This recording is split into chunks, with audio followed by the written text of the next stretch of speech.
Rickie Fowler has made a comeback recently, and a lot of people are talking about certain aspects of his swing and his mental game. But there is something that is so unbelievably simple that he is doing on every single shot that I'm going to show you as we play this hole together, how it's going to give you more flow, more power, and more freedom in your mind to hit good golf shots. If it's good enough for Rickie, it's good enough for you. So I did something there that is very, very subtle. But other players do it too, not just Rickie. He didn't used to do it when he started to struggle. So if you're struggling with your game, especially how to start your swing with flow, with momentum, with confidence, there's a little key that I did just then with my feet. And Dustin Johnson does it as well, on drives, on irons, chip shots, that makes the swing much better. Let's show you how.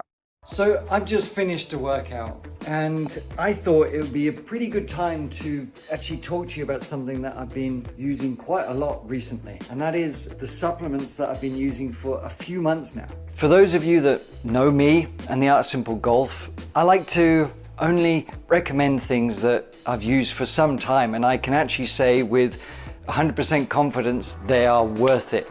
And M-Drive, I've been using them for several months now, and I'm blown away at the difference it makes. And I've been using this stuff, which helps, performance recovery, lean muscle mass and VO2 production, all that kind of stuff. That's been helping my performance in the gym and actually on the golf course as well. It's why I choose M-Drive, and it's why I've been using it every day. And the difference that I've noticed has been quite significant, really. Whether it's the testosterone boosters, whether it's the multivitamins, whether it's the proteins or things that are going to help just give me a bit more energy. What I'm impressed about most is, okay, I know the ingredients are top quality. This is just made for men, but in a realistic manner. But with how busy I often get, I need a little bit of extra help. And this stuff has been kind of a savior for me. And all you need to do is go to their website and they're actually going to give you a quiz, which is going to help you decide what things you need. So you're not going to waste money on stuff that doesn't work or supplements that are filled with fillers and different things that you don't need. So it's high quality service, and I really do recommend them. And I've arranged a special deal just for you. If you click that link below, you can also go and take that quiz and find what supplements are going to be perfect for you to add to your lifestyle. If you struggle with wondering how to start your swing, or you tend to have a feeling of snatching the club away as you're trying to get the swing going. And this is something that Rickie was struggling with for a long time, because he was working so hard to try and change his swing positions that he completely got detracted from what he was actually meant to do, which was produce a swing and hit the ball off the center of the face with energy, with momentum. But what he was doing for too long, and I'm not saying it's the only reason he had his slump, he would very much work on his takeaway, trying to hit these certain positions. He was trying to stop it dragging too much on the inside, which was a tendency of his. And, a lot of pundits will be talking a lot about, at the moment, his swing is a bit more upright. It's not quite so laid off. Yes, that has been a factor. But one thing that is sort of flying under the radar, and it is for a lot of golfers, and very little golf instruction talks about this, is how the best in the world start their swing. So DJ, you can see him a lot of times before shots, practice swings especially, he's almost just tapping his feet this way. It's all about that momentum. And you see long drive guys do it too. There's a step into, then a step back to really throw that club backwards. And you might not be trying to be a long drive guy, but let's just focus on Rickie at the moment. It's very subtle, but what he's doing as he starts his swing, he's not staying static for a single, well, maybe a fraction of a moment, but there's very little pause. It's always about movement. Just like you would in anything else in life, you would always be in motion, because that staticness, not only does it hamper the movement that we're trying to create, the energy that we're trying to create of moving this club back that way so we can move it back this way in a repeated fashion to hit the ball. What happens is the more we freeze over our shots, thoughts go into the head, negative thoughts, too many swing thoughts, this kind of paralysis. And you think, well, I'm having to stay over the ball because I'm thinking about all these things.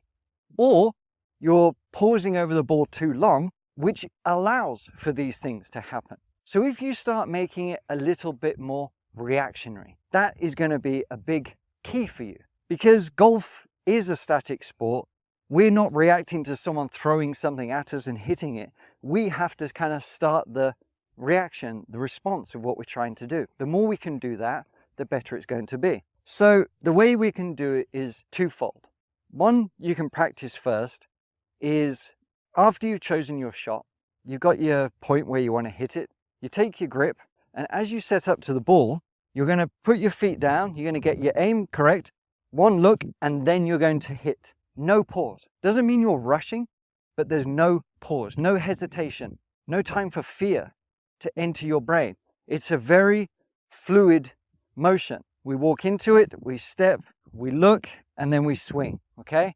It takes a little bit of getting used to do it that way, and I wouldn't suggest going out and trying it on the course because a lot of times we feel too rushed. But I really want you to take note of how much you're pausing over the ball. That is kind of lesson number one today. Try and speed that up. However you try and do it, just try and speed that up. The next thing, which is a bit more specific, as Rickie sets his club behind the ball, he's having a look. He's doing this little shuffle, okay? It's very subtle, but his feet are moving. And yes, he's getting comfortable with the ground to be able to use the ground, but also it's the fact that he's not freezing. And his swing trigger is a very athletic one. We want to apply pressure into the lead foot, then the trail foot. We're not sort of swaying, but the pressure is being pushed down. I can feel it in the balls of my feet.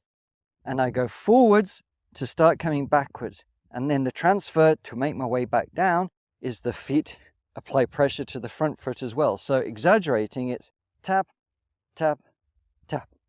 That's the golf swing, okay? Tap, tap, tap. There we have it.